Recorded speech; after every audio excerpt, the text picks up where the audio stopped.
Hey there, everybody. So in my last video, I was sharing a bit about my friendship with Rosey Clearlite and a little bit about how we've found each other, a little bit about how I got moved up to Montana. And so inevitably I've gotten to know her a little bit, so I thought I would go through the pictures and stuff I have over here to share what I've learned about Rosey.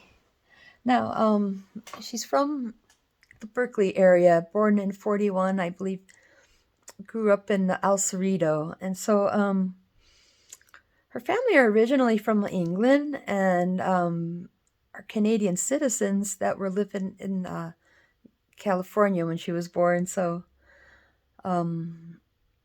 she was brought home from the hospital the day that Pearl Harbor was bombed. So you take that into consideration because of the way,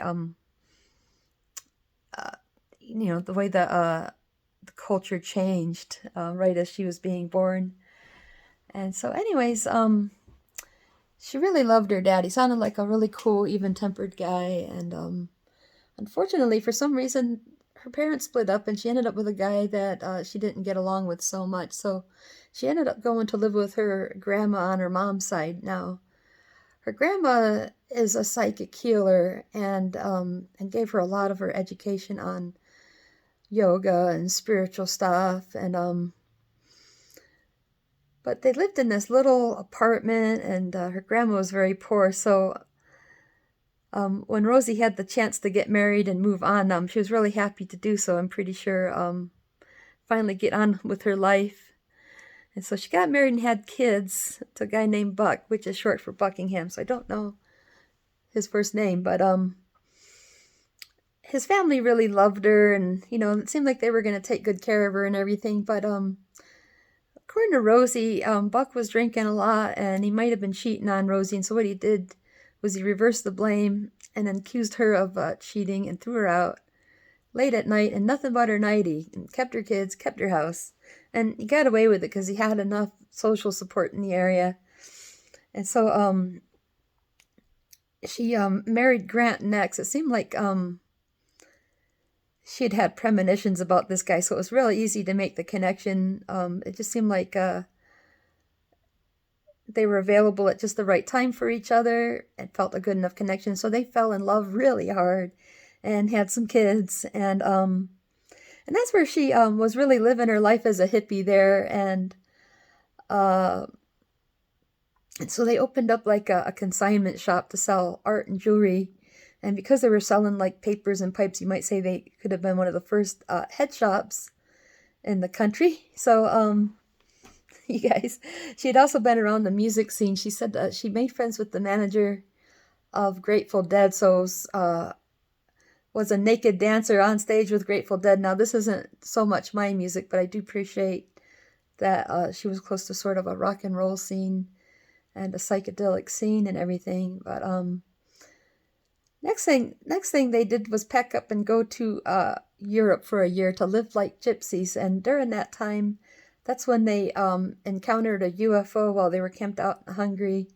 And so Rosey watched it start a thunderstorm and then eat up the lightning. As soon as she wondered what was going on, they were communicating to her and explaining this is how they charged their spaceship up. And so she was like, wow, okay. So she wasn't afraid of these guys, but her husband was scared shitless, and he was hiding his face under the pillow and everything. And he's the one who became more of the activist type who wanted to write to the government and demand that they release information that they have on UFOs to the public and all that junk, right? So, yeah, Grant, she says, was a good-looking man and got his, and he was a science professor, I do believe.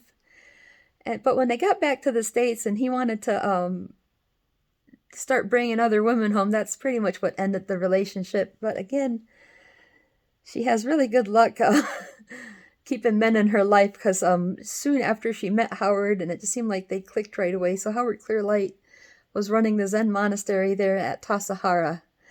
And he's also a big hippie now. Once he left there, he had been on SSI because he has epileptic seizures and some other condition. But anyways, he became sort of the stay-at-home father while she went off and worked the oil job on the oil rig as a helicopter mechanic. So when she had the accident out there, she believes that it was caused by something supernatural, that she had seen a spirit being out there the day before her accident. So she feels that that was an attack from the dark side, so to speak. And that's what put her in a wheelchair in the year of 1986. So Rosie's got a lot of what you might call tall stories about UFOs and spirit beings, and so like myself, I think you might say she's become alienated and hasn't had a lot of good connections with her family. So that's where, you know, she's got 5 daughters, 5 kids, and all were daughters but one, I believe, and 2 adopted daughters from Howard's side of the family. So 7 kids, 20 some grandkids, and I'm not sure how many great grandkids she's had, but that's kind of where me and Rosie were able to team up. It's just that you know, so the thing is I would say that she was with Howard since around 70, and they probably had the longest, most meaningful relationship of all of her marriages. And then when she got with Gary, that would be the 4th one, but they didn't get married. Now,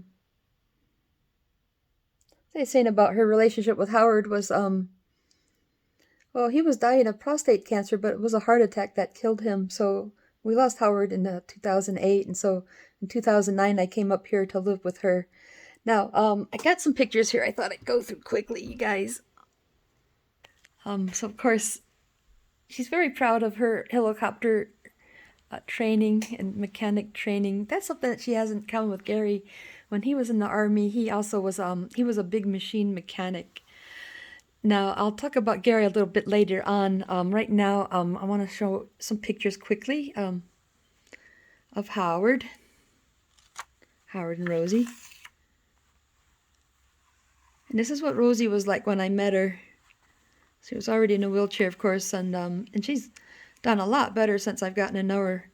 I like this picture because this is how I remember. I had a vision of her in 1982, like a premonition, and she looked a lot like this with the long dark hair. So it's the platform out in the oil in the Gulf of Mexico where she had the accident, possibly. And so, yeah, I really think it's neat that I've had a friend with this type of experience, because I've often thought about becoming a pilot myself, you know. And so one of the things that I relate to with Rosie is that she's like a masculine woman, but very much a woman nonetheless, you know, doing stuff like this. So like